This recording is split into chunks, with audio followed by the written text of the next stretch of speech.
मेरे प्रिय भाई और बहनों, सभी लोगों को जय यीशु। आज रविवार का दिन और हम लोग प्रभु का वचन सुनेंगे जो संत यूहन्ना के सुसमाचार से अध्याय 6 और वचन संख्या 51 से लेकर 58 तक का वचन लिया गया है। आइए हम प्रभु के वचन को सुनते हैं। प्रभु अपने इन वचनों के द्वारा आपसे और आपके परिवार से कुछ कहना चाहता है। आइए हम वचन सुने। संत यूहन्ना का सुसमाचार अध्याय 6 वचन संख्या 51 से लेकर 58 तक। स्वर्ग से उतरी हुई जीवंत रोटी मैं हूं। यदि कोई वह रोटी खाएगा तो सदा जीवित रहेगा। जो रोटी मैं दूंगा वह संसार के जीवन के लिए अर्पित मेरा मांस है। यहूदी आपस में यह कहते हुए वाद विवाद कर रहे थे, यह हमें खाने के लिए अपना मांस कैसे दे सकता है। इसलिए ईसा ने उनसे कहा,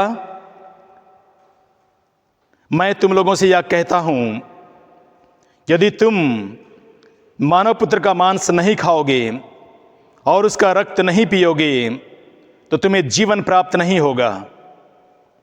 जो मेरा मांस खाता और मेरा रक्त पीता है उसे अनंत जीवन प्राप्त है और मैं उसे अंतिम दिन पुनर्जीवित कर दूंगा। क्योंकि मेरा मांस सच्चा भोजन है और मेरा रक्त सच्चा पेय। जो मेरा मांस खाता और मेरा रक्त पीता है वह मुझ में निवास करता है और मैं उसमें। जिस तरह जीवंत पिता ने मुझे भेजा है और मुझे पिता से जीवन मिलता है, उसी तरह जो मुझको खाता है उसको मुझसे जीवन मिलेगा। यही वह रोटी है जो स्वर्ग से उतरी है। या उस रोटी के सदृश नहीं है जिसे तुम्हारे पूर्वजों ने खाई थी, वे तो मर गए, किंतु जो यह रोटी खाएगा वह अनंत काल तक जीवित रहेगा। Hallelujah, hallelujah, hallelujah. आइए हम वचन सुनने के आगे एक छोटा सा गीत गाते हैं। तू न बदलता है, तेरा प्यार न बदलता है। तू वही प्रभु है जो सब नया बनाता है। तू न बदलता है, तेरा प्यार न बदलता है। तू वही प्रभु है जो सब नया बनाता है। तेरी आराधना, तेरी आराधना, तेरी आराधना, तेरी आराधना, तेरी आराधना, तेरी आराधना, तेरी आराधना, तेरी आराधना।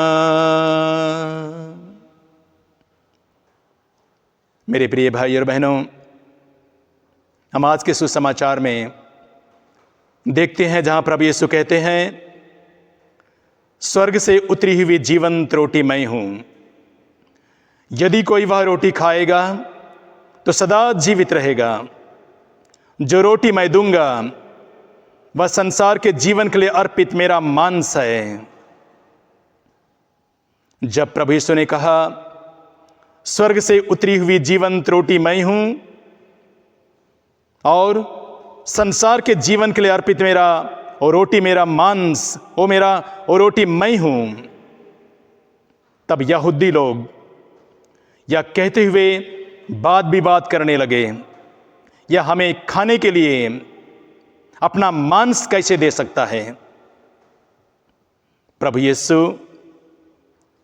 जब वे नहीं समझे तो प्रभु यीशु उन्हें समझाने के लिए किसी भी प्रकार का समझौता नहीं किया, क्योंकि जब प्रभु यीशु ने कहा स्वर्ग से उतरी हुई जीवंत रोटी मैं हूं, तो मैं जीवन की रोटी हूं। इसमें कोई परिवर्तन नहीं, कोई चेंज नहीं। जिस प्रकार हम लोग निर्गमन ग्रंथ में देखेंगे अध्याय 3 में और वचन 14 में, परमेश्वर ने मूसा से कहा I am who I am.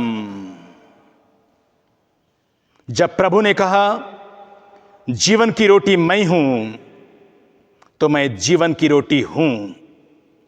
कोई समझौता नहीं, कोई परिवर्तन नहीं, कोई चेंज नहीं। Hallelujah, hallelujah. इसके बाद प्रभु यीशु संत यूहन्ना के सुसमाचार में ही अध्याय 6 में और वचन 53 और 54 में कहते हैं, यदि तुम मानव पुत्र का मांस नहीं खाओगे और उसका रक्त नहीं पियोगे, तो तुम्हें जीवन प्राप्त नहीं होगा। जो मेरा मांस खाता है और मेरा रक्त पीता है, उसे अनंत जीवन प्राप्त है और मैं उसे अंतिम दिन पुनर्जीवित कर दूंगा। प्रभु यीशु ने यह शब्द, ये वचन दावे के साथ और अधिकार के साथ कहा।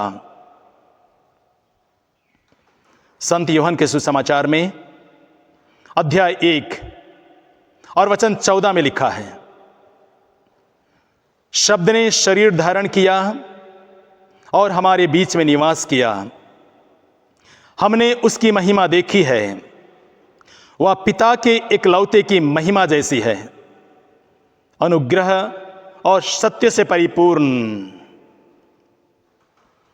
जब शब्द मांस बन सकता है, शब्द मांस बन गया और मां मरियम में प्रभु यीशु के रूप में जन्म लिया, तो हम देखते हैं कि शब्द मांस बन गया। जब शब्द मांस बन सकता है, तो प्रभु यीशु रोटी क्यों नहीं बन सकता? इसलिए प्रभु यीशु ने कहा स्वर्ग से उतरी हुई जीवंत रोटी मैं हूं। यदि कोई वह रोटी खाएगा तो सदा जीवित रहेगा। जो रोटी मैं दूंगा वह संसार के जीवन के लिए अर्पित मेरा मांस है।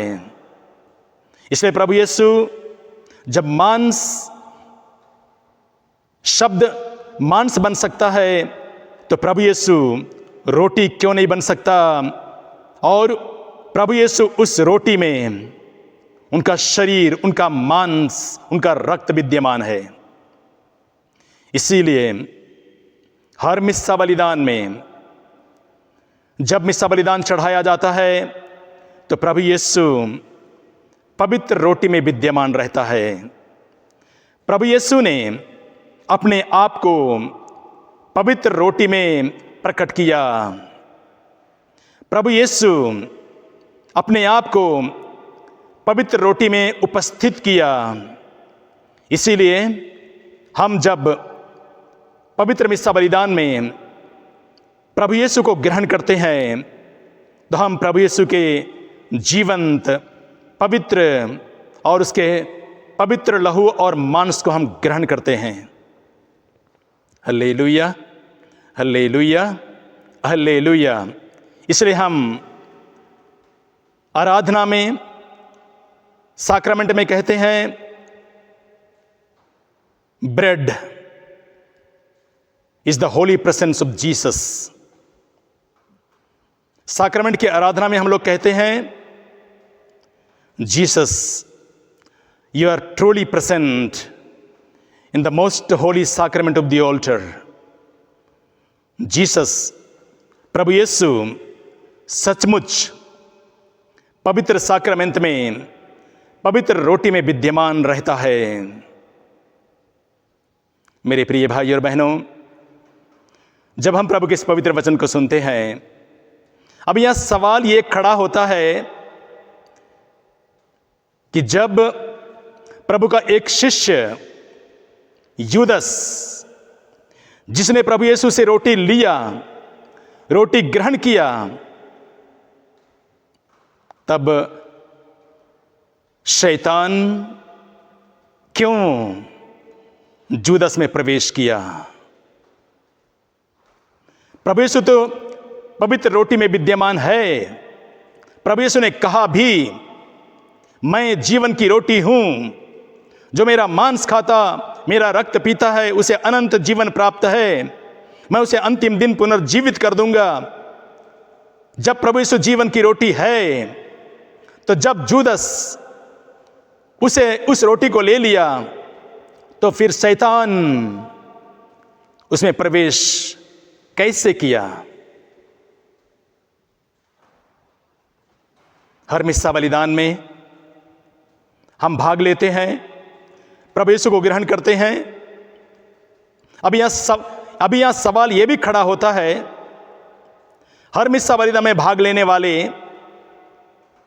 और प्रभु यीशु को ग्रहण करने वाले, जब हम प्रभु यीशु को उस पवित्र रोटी में ग्रहण करते हैं, तो हम कैसे दुर्बल हो जाते हैं, कैसे बीमार हो जाते हैं, रोगी बन जाते हैं और कई लोग मर भी जाते हैं। जब प्रभु उपस्थित है तो ऐसा क्यों होता है? Hallelujah, hallelujah, hallelujah. इसी बात को संत पौलुस कुरिन्थियों के पहले पत्र में अध्याय 11 और वचन 26 से लेकर 30 तक में हमें समझाते हुए कहते हैं,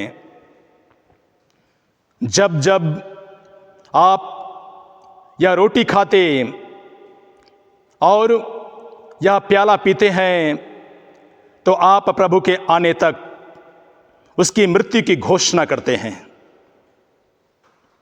इसीलिए जो अयोग्य रीति से यह रोटी खाता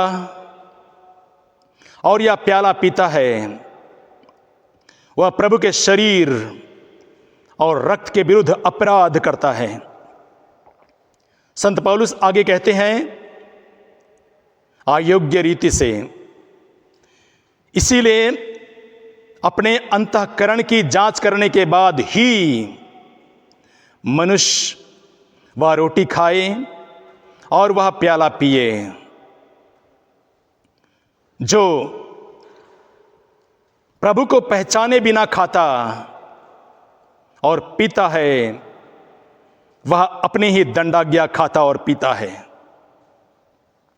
यही कारण है कि हम में बहुत लोग रोगी हैं, दुर्बल हैं और कुछ लोग मर भी गए, क्योंकि हम जब प्रभु के उस पवित्र शरीर, पवित्र रक्त को, जिसे प्रभु कहता है कि जीवन की रोटी मैं हूं और कोई किसी भी प्रकार का समझौता नहीं करता है, जब हम उसे अयोग्य रीति से ग्रहण करते हैं, तो हम प्रभु के शरीर और रक्त के विरुद्ध अपराध तो करते ही हैं, लेकिन हम अयोग्य रीति से प्रभु को ग्रहण करने के कारण रोगी, दुर्बल और मर भी जाते हैं। Hallelujah, hallelujah, hallelujah.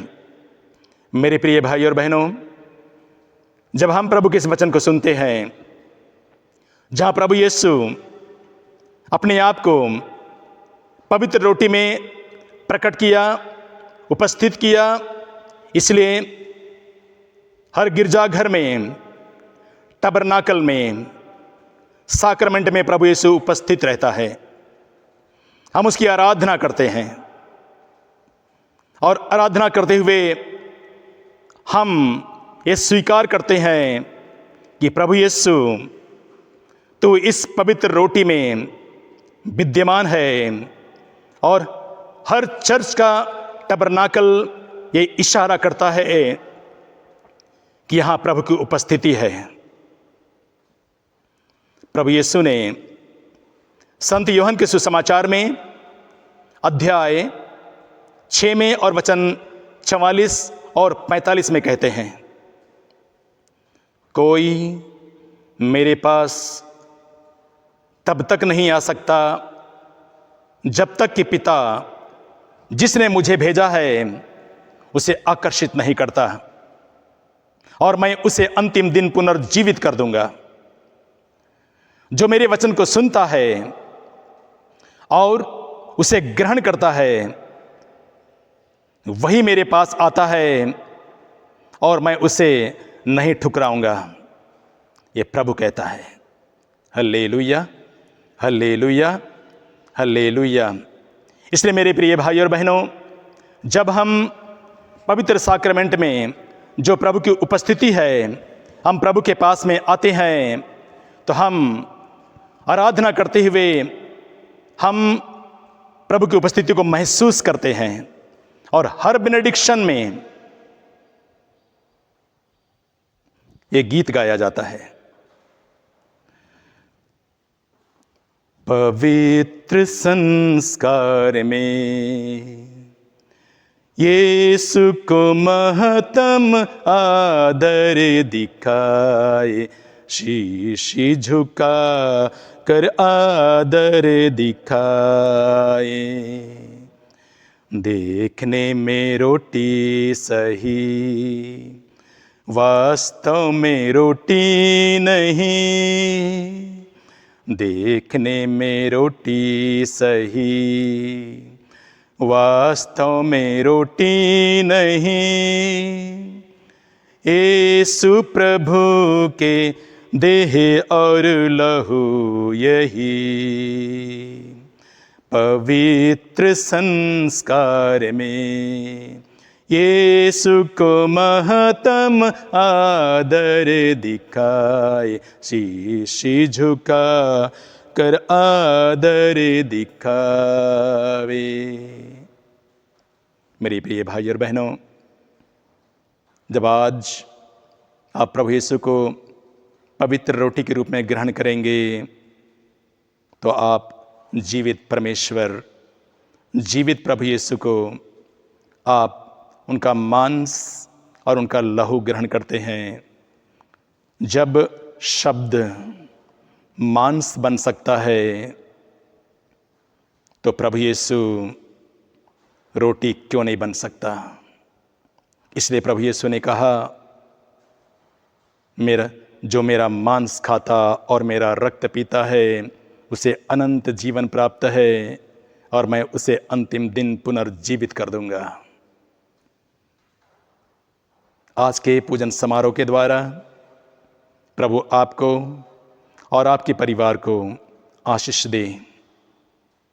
प्रभु यीशु आपके परिवार में, आपके परिवार के लोगों में जिन लोगों ने अयोग्य रीति से प्रभु को ग्रहण करते हैं, प्रभु उनके मन को परिवर्तन करें, ताकि वे लोग एक अच्छा पाप स्वीकार करते हुए, अपने पापों के लिए पश्चाताप करते हुए योग्य रीति से प्रभु को ग्रहण करें और प्रभु की आशीष आपको और आपके परिवार को मिले। Hallelujah, hallelujah, hallelujah.